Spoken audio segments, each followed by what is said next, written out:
Bismillahirrahmanirrahim. Assalamualaikum warahmatullahi wabarakatuh. Masya Allah. Alhamdulillahirabbil alamin. Wassalatu wassalamu ala asrofil anbiya wal mursalin wa ala alihi wa sahbihi ajma'in. Amma ba'd.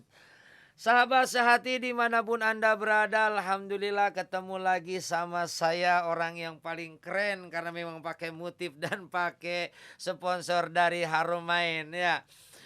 Di program kita yang memang ya Allah subhanallah luar biasa, alhamdulillah makin oke makin mantap. Itu program kita Sehati. Apa itu Sehati? Sehat ala Ustaz Jupri. Aduh, heboh sendiri. Karena memang kita harus heboh untuk kesehatan kita. Sehat rohani dan jasmani. Sehat rohani karena memang kita ngobrolin tentang ilmu agama. Dan sehat jasmani karena kita pasti akan menghubungi pakar kesehatan kalau memang berhubungan tentang kesehatan. Nah, sahabat sehati dimanapun Anda berada, selepas Ramadan. Ini biasanya buat orangnya yang waktu Ramadan itu nggak berpuasa. Tapi biasanya ibu-ibu sih, ibu-ibu ya, biasanya ibu-ibu. Karena memang ada halangan untuk tidak berpuasa di bulan Ramadan, misalnya karena dia hamil, atau dia menyusui, atau dia memang ada halangan, ada haid, dan atau sakit, dan atau yang lainnya. Bisa jadi orang itu tidak bisa berpuasa.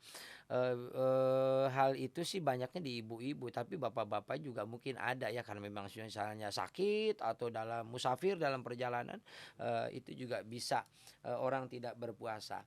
Nah, kadang kita nih manusia tuh ya kadang-kadang licik emang. Pekerjaan pengen sedikit, pekerjaan pengen sedikit, gajinya pengen gede. Ibadahnya sedikit, pahalanya pengen gede gitu. Di antaranya nih yang kita obrolin hari ini.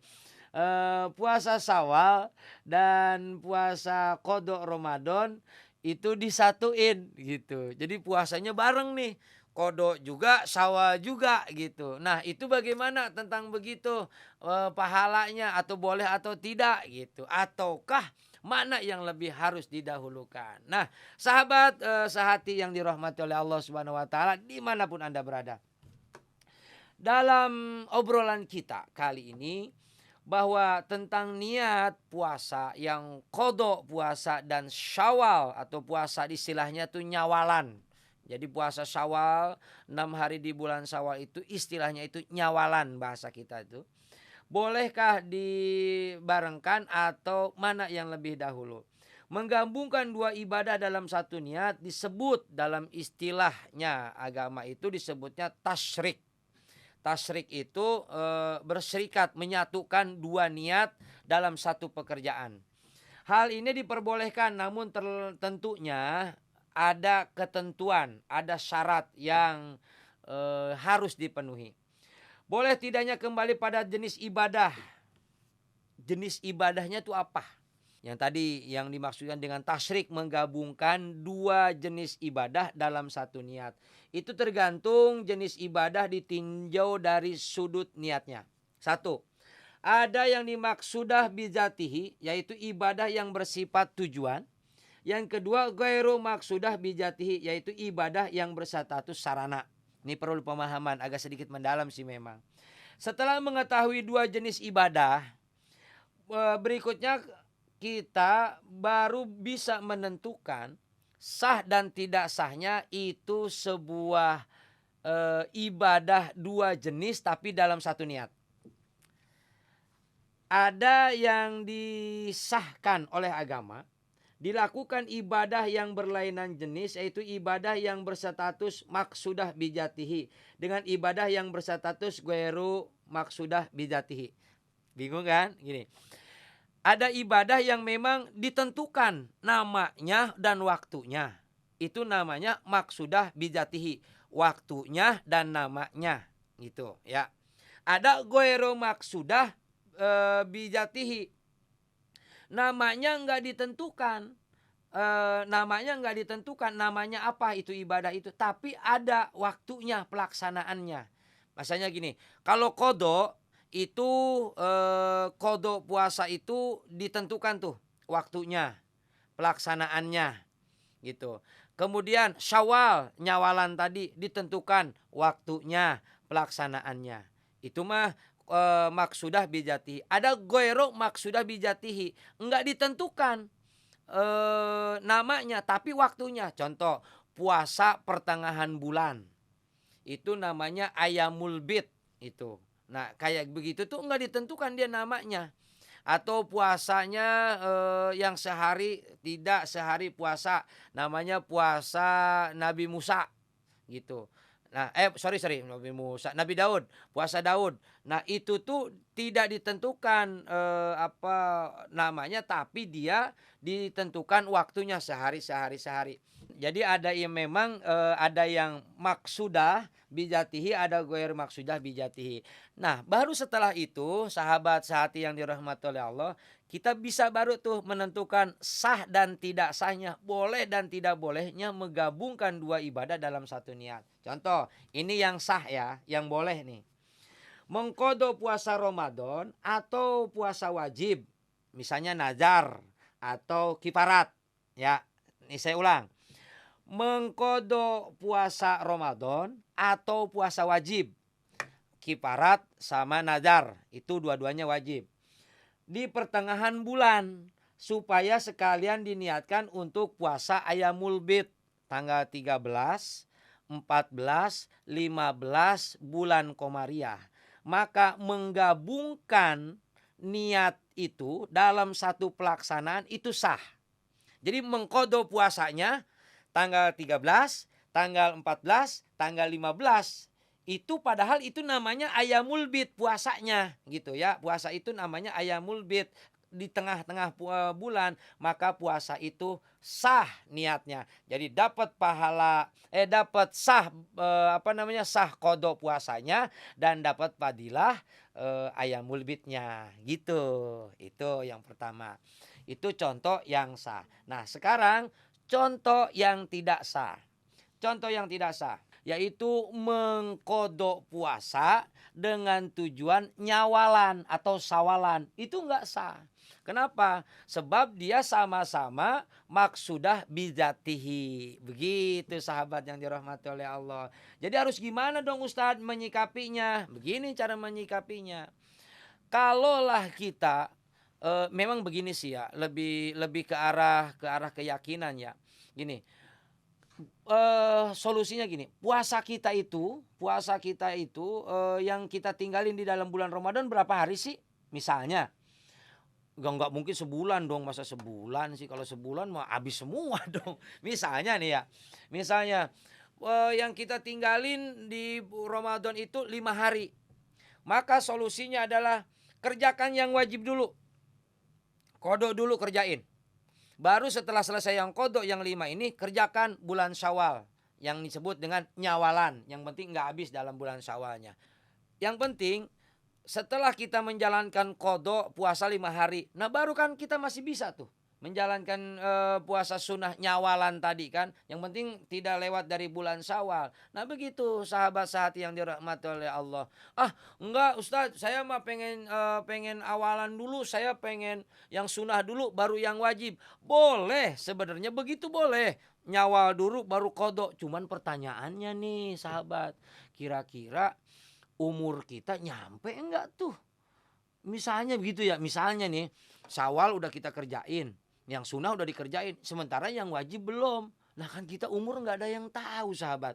Kalau saran sih, kalau saran saya lebih utama itu dulu deh, wajib dulu kerjain dah. Habis itu baru sunnahnya, nyawalannya. Daripada sawalan, nyunah dikerjain, wajib ditinggalin keburu umur nggak ada gitu. Masya Allah kan ya gitu. Nah lebih baik ke arah istihati, kita utamakan dulu yang wajibnya, baru kita kerjain yang sunahnya. Nah begitu sahabat sehati yang dirahmati oleh Allah Subhanahu wa ta'ala. Obrolan kita supaya makin meluas, supaya makin melebar, lebih baik kita buka aja deh sesi tanya jawab ya. Hubungi nih di bawah ini nih ada nomor telepon nih, sekalian mau WA juga, termasuk DM juga di Instagram, kita ada di situ. Tapi jangan lupa kalau yang telepon, kalau saya bilang sehati, jawabnya apa? Itu dia. sehat ala Ustaz Jopri gitu. Oke, siap. Saya tunggu yang mau telepon. Sambil saya korek-korek WA sama DM di IG-nya ini. Masya Allah.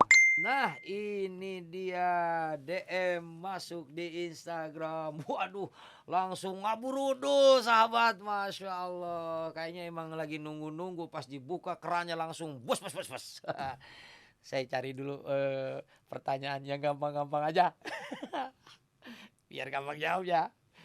Aduh, ini pertanyaan di Instagram. Ini dari siapa nih? Dari @ega.manise. Manisa. Oh ya, Manisa. @ega.manisa. Aduh. Manisa, manis sekali kali ya. Kali-kali gitu juga sih. Pertanyaannya, Pak Ustadz. Ya, kalau puasa Syawal itu kan 6 hari. Itu harus berturut-turut atau boleh dipisah-pisah gitu. Yang penting 6 hari. Iya, terima kasih.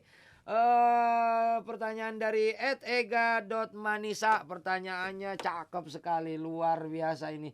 Iya, memang tadi saya belum juga sempat menjelaskan ini ya, kelewat. Sorry, maaf. Untung ada yang nanya tuh. Waduh, ini pertanyaannya mewakili dari semua sahabat nih ya. Baik, @ega.manisa, pertanyaannya sudah saya baca, insya Allah saya jawab. Begini, waktu puasa Syawal, itu keutamanya puasa Syawal itu sudah diraih dengan memuasakan secara terpisah dari Idul Fitri. Ini penjelasan oleh Syekh Muhammad Nawawi Al-Bantani, oleh Imam Nawawi Al-Bantani dalam kitab Nihayatuz Zain. Caranya berpuasa itu yang lebih afdol adalah 6 hari berturut-turut pada hari kedua Idul Fitri atau Syawal. Saya ulang nih. 6 afdolnya, utamanya 6 hari secara berturut-turut pada tanggal 2 bulan Syawal. Itu ya. Itu utamanya tuh. Jadi berturut-turut hari kedua Syawal itu sudah mulai puasa. Berarti sampai tanggal berapa itu? 7 ya, tanggal 7, tanggal 8 berarti ya. Kan tanggal 1 puasa tuh haram tuh. Kemudian tanggal 2, 3, 4, 5, 6, 7. Wah, 7 tuh. 7 kemana tuh? Bener ya? 7 ya? Bener kan? 7, 8 ya? Gitu dah. Nah, itu di tanggal 7 atau tanggal 8 itu utamanya untuk menjalankan ibadah puasa. Dari tanggal 2 Syawal sampai tanggal 7 Syawal itu adalah afdolnya puasa nyawalan. Kemudian, Ustadz, saya kodok dulu nih, baru ntar nyawalan, boleh nggak? Boleh. Patokannya adalah tidak keluar dari bulan Syawal. Kan namanya juga nyawalan gitu, bukan hapitan, tapi nyawalan. Berarti tidak boleh keluar dari bulan Syawal. Boleh Ustadz, boleh, tapi kurang afdol. Jadi kurang afdol, kurang sempurna lah. Kalau kayak nilai mah, kalau yang tadi tanggal 2 sampai tanggal 7 itu nilainya 10. Kalau ini ya sekitar 5 atau 7 lah gitu. Tapi kan tetap dapat pahala. Yang penting kan ngerjainnya. Yang susah mah ngerjainnya gitu. Nah, begitu sahabat sehati yang dirahmati oleh Allah Subhanahu wa taala, obrolan kita tentang mana dulu puasa qodok dulukah atau puasa nyawalan dulu yang lebih utama sudah kita obrolkan. Mudah-mudahan tambah ilmu juga tambah amal buat kita semuanya. Yang jelas terima kasih buat sahabat-sahabat sehati dimanapun Anda berada yang sudah subscribe, yang sudah like, yang sudah komen, yang sudah nge-share ini program. Jadi semakin banyak orang yang tahu, mudah-mudahan nilai pahala buat Anda semua, buat sahabat semua yang sudah ngelakuin itu. Dan yang kedua, Ajo lagi-lagi mengucapkan terima kasih buat motif yang semakin cantik dan inspiratif dengan bajunya yang nyaman dan aman ketika dipakai. Dan juga nggak lupa mengucapkan terima kasih kepada Haromain Wisata Indonesia alias Hawinatur yang sudah jadi sponsor Eagle. Ini sorban yang dibikin Eagle begini juga pecinya. Doakan mudah-mudahan Hawinatur semakin banyak jamaah umroh dan hajinya. Demikian dan sekian, terima kasih dan mohon maaf atas segala kekurangan. Assalamualaikum warahmatullahi wabarakatuh.